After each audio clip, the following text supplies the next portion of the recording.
Assalamualaikum warahmatullahi wabarakatuh. Saya Astrida Hafilah, peserta Latsar CPNS PPSDM Kemendagri Regional Bandung, Angkatan 13 Kelompok 3. Akan menjelaskan mind map yang telah saya buat tentang wawasan kebangsaan dan nilai-nilai bela negara. Pertama, tentang wawasan kebangsaan. Wawasan kebangsaan merupakan cara pandang yang dilandasi akan kesadaran diri sebagai warga dari suatu warga negara akan diri dan lingkungannya di dalam kehidupan berbangsa dan bernegara.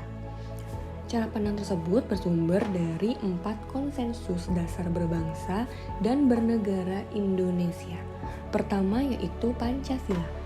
Pancasila sebagai pandangan hidup merupakan kristalisasi nilai-nilai yang bersumber dari kehidupan masyarakat dan bangsa Indonesia yang sudah lama dimiliki, diyakini dan dihayati kebenarannya. Selain berfungsi sebagai pandangan hidup, Pancasila juga berfungsi sebagai ideologi negara, dasar negara dan sumber dari segala sumber hukum di Indonesia. Kedua, yaitu Undang-Undang Dasar Negara Republik Indonesia 1945. Nilai-nilai luhur Pancasila tertuang dalam norma-norma yang terdapat dalam pembukaan dan batang tubuh Undang-Undang Dasar 1945. Norma konstitusional UUD 1945 menjadi acuan dalam pembangunan karakter bangsa. Keluhuran nilai dalam pembukaan Undang-Undang 1945 menunjukkan komitmen bangsa Indonesia untuk mempertahankan pembukaan dan bahkan tidak mengubahnya karena terdapat 4 tujuan negara dalam pembukaan Undang-Undang 1945. Ketiga yaitu Bhinneka Tunggal Ika. Bhinneka Tunggal Ika ini bertujuan menghargai perbedaan atau keragaman namun tetap bersatu dalam ikatan sebagai bangsa Indonesia. Keberagaman ini harus dipandang sebagai kekayaan hasanah sosiokultural, bersifat kodrati dan alamiah. Oleh sebab itu, Bhinneka Tunggal Ika harus dapat menjadi penyemangat terwujudnya persatuan dan kesatuan bangsa. Terakhir yaitu keempat, Negara Kesatuan Republik Indonesia atau NKRI. Terdapat pada pasal 1 ayat 1 Undang-Undang Dasar 1945 yang menyebutkan negara Indonesia adalah negara kesatuan yang berbentuk republik. Dalam pembangunan karakter bangsa dibutuhkan komitmen terhadap NKRI.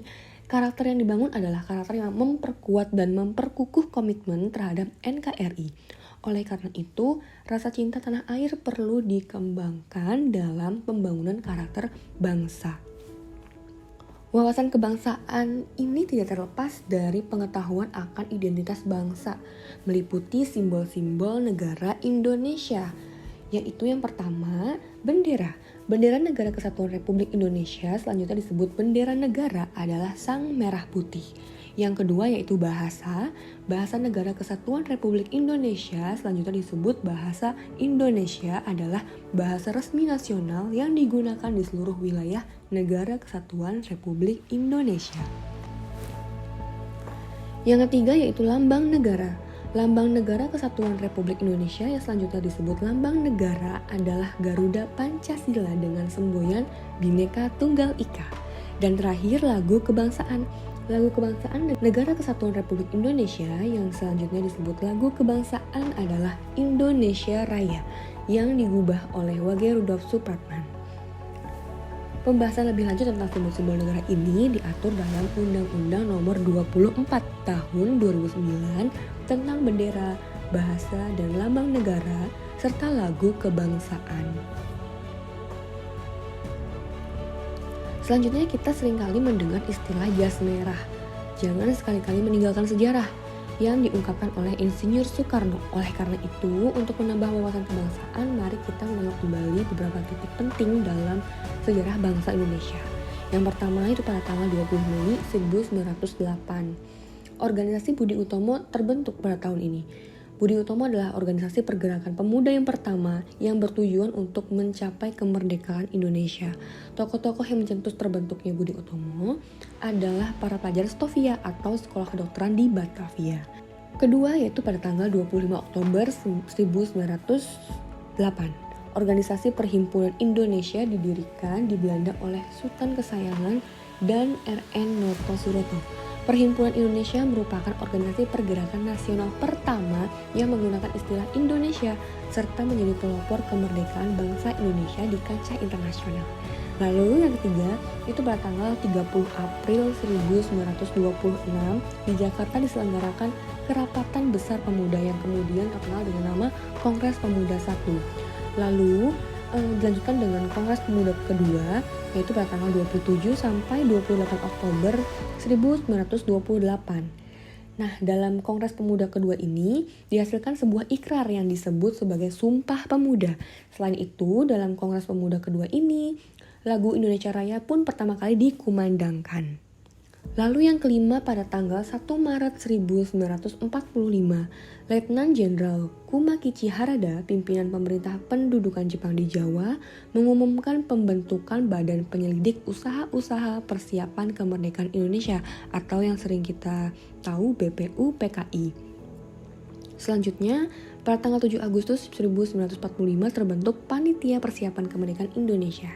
Selanjutnya kita akan membahas tentang bela negara. Menurut Undang-Undang Nomor 23 Tahun 2019, pengelolaan sumber daya nasional untuk pertahanan negara, bela negara adalah tekad, sikap, dan perilaku serta tindakan warga negara baik secara perseorangan maupun kolektif dalam menjaga kedaulatan negara, keutuhan wilayah, dan keselamatan bangsa dan negara yang dijiwai oleh kecintaannya kepada Negara Kesatuan Republik Indonesia berdasarkan Pancasila dan Undang-Undang Dasar Negara Republik Indonesia tahun 1945 dalam menjamin kelangsungan hidup bangsa Indonesia dan negara dari berbagai ancaman. Kesadaran bela negara dapat ditanamkan dengan 5 nilai dasar bela negara. Yang pertama yaitu cinta tanah air, yang kedua yaitu sadar berbangsa dan bernegara, yang ketiga yaitu setia pada Pancasila sebagai ideologi negara, yang keempat rela berkorban untuk bangsa dan negara, dan terakhir kemampuan awal bela negara. Nilai-nilai dasar bela negara tersebut selanjutnya sebagai ASN kita aktualisasikan dengan sikap dan perilaku yang contohnya sebagai berikut. Yang pertama, seperti setia dan mempertahankan Undang-Undang Dasar Negara Republik Indonesia tahun 1945 serta pemerintahan yang sah menjadi contoh di tengah-tengah masyarakat dalam menunjukkan kebanggaan sebagai bagian dari bangsa Indonesia. Contohnya lagi menjalankan tugas secara profesional dan tidak berpihak, kemudian memberikan layanan kepada publik secara jujur, tanggap, cepat, tepat, akurat, berdaya guna, berhasil guna, dan santun, dan juga mengutamakan kepemimpinan berkualitas tinggi. Sikap dan perilaku tersebut tentunya mendukung 3 fungsi utama ASN, yaitu sebagai pelaksana kebijakan publik, pelayan publik, dan perekat dan pemersatu bangsa. Sekian penjelasan saya tentang mind map yang telah saya buat mengenai wawasan kebangsaan dan nilai-nilai bela negara. Terima kasih. Wassalamualaikum warahmatullahi wabarakatuh.